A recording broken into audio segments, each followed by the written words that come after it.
Imagine getting a flagship level camera phone for under 30,000 rupees. Sounds unreal, right? Well, that deal actually existed, but now it's gone.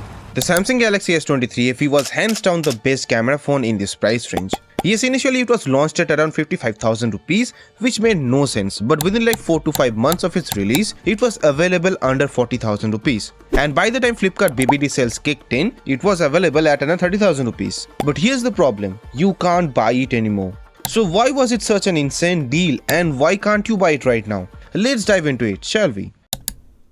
The Samsung S23 FE wasn't just another phone, it was a hidden flagship under 30,000 rupees range. It had a 50 megapixel main camera with OIS, a 12 megapixel ultra wide angle camera, an 8 megapixel 3x telephoto lens that also had an OIS, and a 10 megapixel front camera. Now yes, this wasn't the best hardware available at under 30,000 rupees. Like the Motorola Edge 50 Pro practically had better specs in terms of cameras, but Samsung's image processing made all the difference. It was the only phone to record at 8K 30fps or till 4K 60fps from both the front and the rear cameras, which again was very rare in its segment, or up to 4K 30fps across all of its cameras, and you could flip between all of the cameras while recording a video at 4K 30fps. And the footage was very much comparable to any iPhones around this range, like the iPhone 13 or 14 or even 15. Not saying it was better of course, but definitely went head to head in good lighting conditions and was far ahead compared to other Android cameras for the same price, in terms of videography at least. Even in photos, while it boosted colors in some scenarios, but it didn't really ruin any pictures. You could have some amazing portraits with this one, and even in normal photos, be it from the front camera or the main or the ultra wide, most of the times it would give you amazing results, and of course social media ready. In low lights, I would say it performed good in most cases, be it in photos or in videos.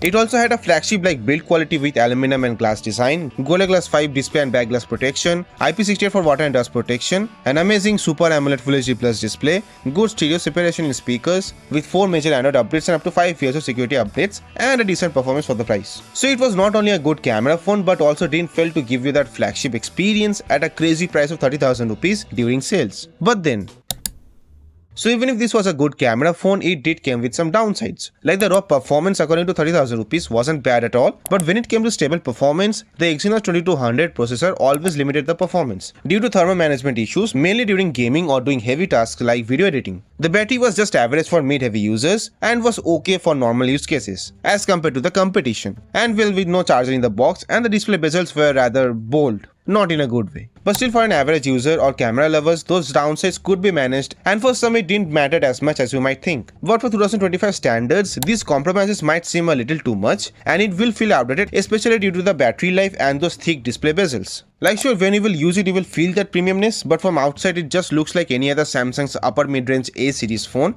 especially with those thick display bezels and the overall typical Samsung design. And also I've started to see either stock issues or pricing that makes no sense for this phone. So even if you wanted to get this for the cameras under 30,000 rupees, I think you have to wait for a big sale or so. But even then, I wouldn't really recommend anybody to buy this in 2025. So what do you do now? Well, we have the Samsung S24 FE, and this was another big reason for me not to recommend you the S23 FE anymore. Initially, it was launched at a ridiculously stupid pricing of 60,000 rupees, but now within like 5 months of its release, it is available under 42,000 or 45,000 rupees easily, without any sales or card offers. And I'm pretty sure within the next 2 months or so, it will be easily available under 35 to 40,000 rupees, and maybe during any upcoming sales, it might be under 35,000 rupees. It has overall better cameras, same hardware but with better image processing, a much better battery life, a much better and stable Exynos 2400E processor, still thick but slimmer bezels compared to the S23 FE, with bigger screen size now, and an overall better phone than the S23 FE. So if you can wait for the next 2-3 months at least, then you will get a camera phone like no other for around 30 to 35,000 rupees. But if you don't want a Samsung phone or a phone with an Exynos processor, then I think by that time a lot more phones might join in, which might be good for cameras. So if you need a camera phone under 30,000 rupees like right now, then if you can find the S23 FE under 30,000 rupees, it would be a good deal, but I personally wouldn't recommend it to anybody anymore, especially when you can find a much better version of it at around the same price if you can wait a little longer. So yeah, it was basically the best camera phone under 30,000 rupees that unfortunately you can't buy anymore, or you shouldn't buy it anymore. So this was Riddhi, watch these videos too, and as always till the next one, see you guys.